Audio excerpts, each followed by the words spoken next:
Hello everyone, this is Harry from Tech with King and I'm back with another new video. In this video, I'm going to show you the power supply or SMPS of the PC is working or not.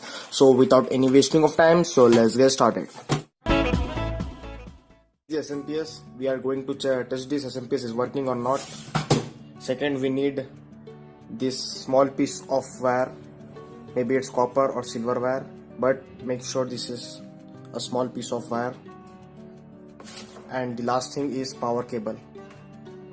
So let's check it's working or not. So in the SMPS, take this 20 plus 4 connector cable. This connector connect to the motherboard. Take this connector and count from here 1 2 3 4.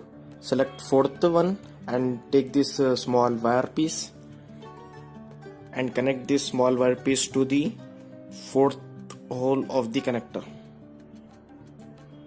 like shown in the video. Make sure you have connected this cable in the fourth hole, not in other. If you connect this cable in other holes, it maybe can damage your SMPS. Now let's switch on the power cable. You can see it's connected.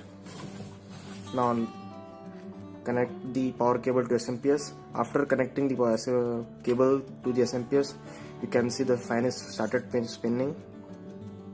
I am going to plug. As you can see in the video, the fan is spinning. That means the SMPS is working perfect. If this fan is not spinning, the SMPS is not working, you have to open this SMPS and repair. If you want to know how to repair this SMPS or troubleshoot the SMPS, let me know in the comments. So thanks for watching. Please subscribe to my channel, like this video, share this video. If you have any question or problem, let me know in the comments. Thank you.